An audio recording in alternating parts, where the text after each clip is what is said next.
Sure, here's an expanded version of The Untouchable Heist: How a Global Crime Shook the World's Banks, to make it longer and more detailed.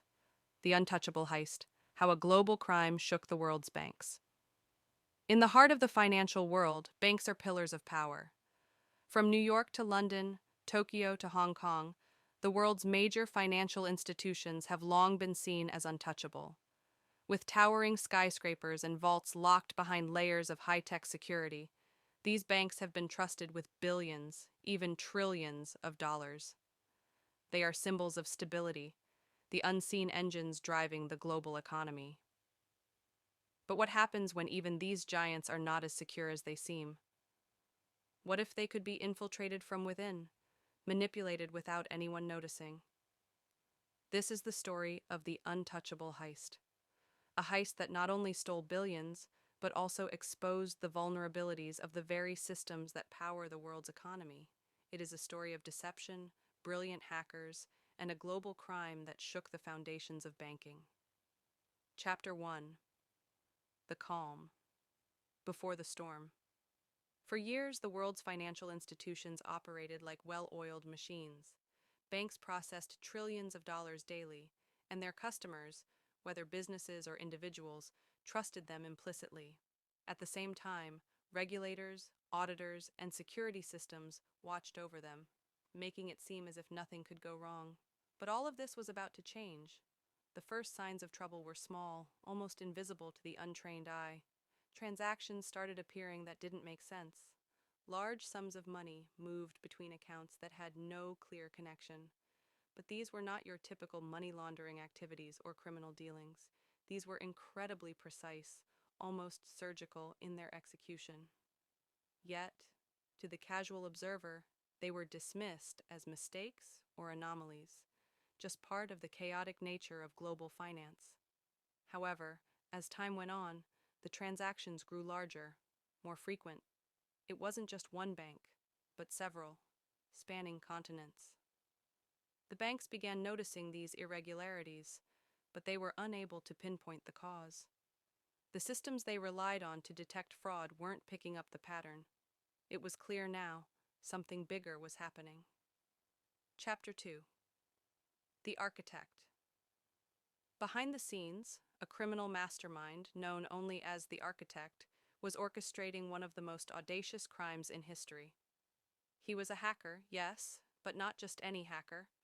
The Architect was a genius, an individual who had spent years studying the inner workings of the financial system, learning how banks operated, what vulnerabilities existed, and how to exploit them. His goal wasn't to steal small sums of money, but to orchestrate a heist on an unimaginable scale. No one knew his real name or where he came from, but his methods were unmistakable. Using sophisticated hacking tools, the Architect infiltrated some of the most secure banking systems in the world. He bypassed firewalls, broke through encryption, and tricked security protocols into allowing him unfettered access to the money stored within these institutions. But it wasn't enough to simply steal funds. The Architect's genius lay in his ability to make the stolen money disappear without a trace. He used a complex network of intermediary accounts, each in a different country, each masked by layers of digital encryption. Even the most advanced financial tracking systems couldn't track the flow of the money once it was gone. The Architect's plan was like a ghost.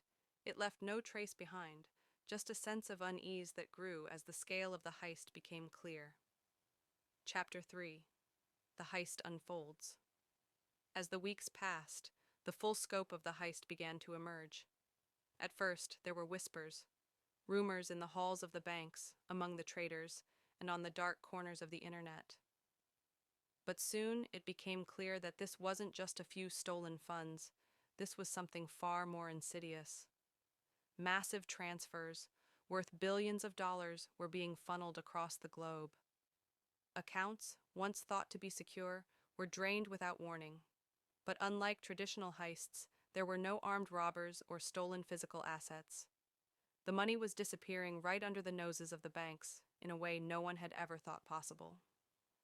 Digital fingerprints were left all over the heist, but they were designed to be erased before they could be traced. The panic began. Stock markets took a hit.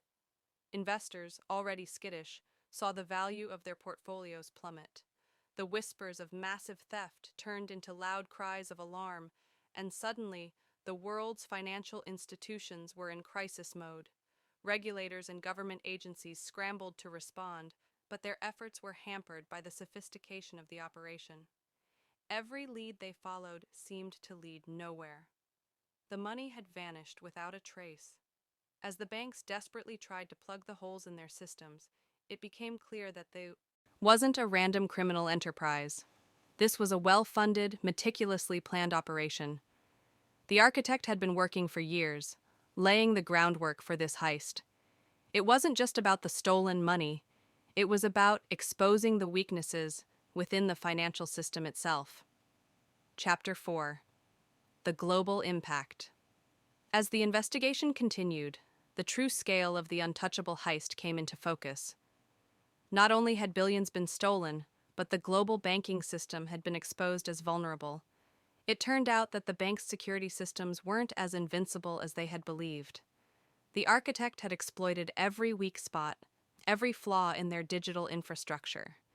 It was clear that the traditional methods of combating financial crime, tracking IP addresses, monitoring accounts, and using encryption, were no longer enough to protect against someone with the architect's skills. He had played them all, and they had fallen for it. The world's banks had to rebuild their security from the ground up. For years, they had believed that their firewalls and encrypted systems were foolproof, but the Untouchable Heist had proven otherwise. The public had always placed their trust in these institutions, but now that trust was shaken to its core. Governments and regulators began to reassess the entire financial system. New cybersecurity protocols were implemented, stricter regulations were put in place, and global financial institutions started working together more closely to safeguard their digital assets. Yet, even with all these measures in place, one question remained. Could the architect be caught? Chapter 5: The Architect's Message. In the final twist, the architect revealed his true intentions. It wasn't about the money. It was never about the money. His message, delivered through a hidden digital channel, shook the world. He wasn't interested in becoming rich or infamous. No. The architect wanted to expose the inherent flaws in the global financial system. In his message, he stated, "The true crime isn't what I've taken. The true crime is what you've allowed to exist. You've built a system that is so dependent on secrecy, on complexity, on trust, that it's bound to fail. I've only shown you what's already been there all along, an illusion of security." He didn't need to run. He didn't need to hide. The banks had already been compromised. The damage had been done, and the public had learned a hard lesson. In his own words, the architect had pulled back the curtain, showing the world that no system, no matter how powerful, is invulnerable. Chapter 6: The Aftermath. In the aftermath of the Untouchable Heist, the global financial landscape was irrevocably changed. Banks were forced to undergo a radical overhaul. Technology became both a tool for growth and a potential source of destruction. The world was left to pick up the pieces, and the sense of security that had once enveloped the banking world was now replaced by a deep, unsettling uncertainty. The architect, meanwhile, vanished into the shadows. No one ever caught him. His identity remains a mystery, and the billions he stole were never recovered.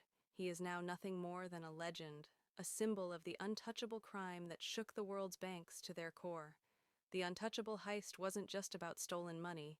It was a wake-up call, a reminder that even the most secure systems can be vulnerable, that the world of finance was not as safe as people thought. It was a crime that changed the way people viewed banks, and the way banks viewed themselves. The global response. The scale of the Untouchable Heist left governments scrambling to protect their financial infrastructures from further damage. As the crisis unfolded, countries began to realize that they had been exposed in ways they hadn't anticipated.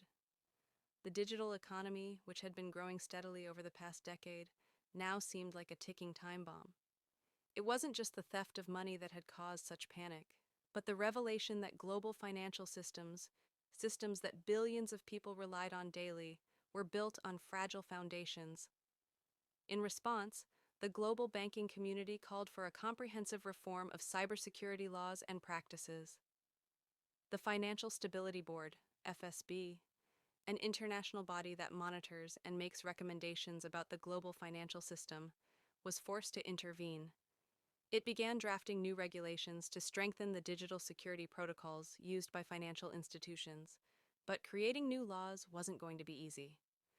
The heist had exposed how interwoven the world's financial systems were and how easily they could be manipulated. Digital currencies, cryptocurrencies, and international transactions, previously considered more secure than traditional bank transfers, were now viewed with suspicion. The regulatory bodies began discussing ways to track transactions without infringing on privacy rights, all while ensuring the continued safety of ONL. Online banking. Security companies began developing more advanced AI-driven monitoring systems to spot even the slightest irregularities in financial behavior. Cybersecurity experts warned that in the race to make financial systems secure again, the balance between privacy and safety could shift dangerously. The question was no longer if there would be another breach, but when. Chapter 8. The Search for the Architect. As governments and corporations scrambled to secure their systems, the hunt for the architect intensified. His digital fingerprints were everywhere, but they were also nowhere. It was as though he had left a trail, only to erase it seconds later. The only trace of the architect was his cryptic message, sent through encrypted channels, which was being analyzed by the best minds in cybersecurity. The investigation quickly escalated from a financial crime to an international manhunt. Authorities across multiple nations formed task forces, combining their resources and intelligence in an attempt to track him down. But the architect was always one step ahead. His network of insiders, anonymous hackers, and encrypted communications allowed him to operate freely in the digital realm. His ability to stay hidden seemed almost supernatural, as though he had anticipated every move the authorities might make. Despite the best efforts of law enforcement, the architect was never captured. The investigation turned into an open-ended search, where investigators had to contend with dead ends and increasingly complicated digital trails. Some began to wonder whether the mastermind had already disappeared for good, leaving behind only the damage he had caused. Chapter 9. The Rise of New Threats. While the world was focused on the aftermath of the Untouchable Heist, a disturbing new trend began to emerge. As banks and financial institutions scrambled to patch vulnerabilities in their systems, new threats began to arise. Hackers, many of whom were inspired by the architect's success, began exploiting the very systems that had been put in place to prevent further attacks. The digital world was now a battleground, and the financial sector was in constant flux. Smaller groups began launching their own cyber attacks, taking inspiration from the architect's methods. Some were looking to steal smaller sums, while others were testing the waters for larger, more complex heists of their own. The world's banks were no longer just fighting against one mastermind, but were facing a new breed of digital criminals. Cryptocurrencies, which had once seemed like a promising alternative to traditional banking, became a double-edged sword. On one hand, they offered increased privacy and decentralization, but on the other, they also provided a means for illicit actors to move money without detection. Governments were now forced to consider tighter regulations on digital currencies and blockchain technologies. The financial world had entered a new era, one where nothing could be taken for granted. The cyber battle for control of global finance had only just begun. Chapter 10. The Aftermath. A Changing World. As months passed, the global economy began to stabilize, but the world had irrevocably changed. People had lost their trust in the financial systems they once believed were impervious to attack. Banks had recovered some of their lost assets, but they knew it was only a matter of time before another attack came. The public was now more aware of the vulnerabilities in the systems they relied on every day. For the first time, ordinary people began to ask questions about the true nature of global finance. What was being done with their money? Who controlled the systems that managed their wealth? Were these systems too complex for the average person to understand?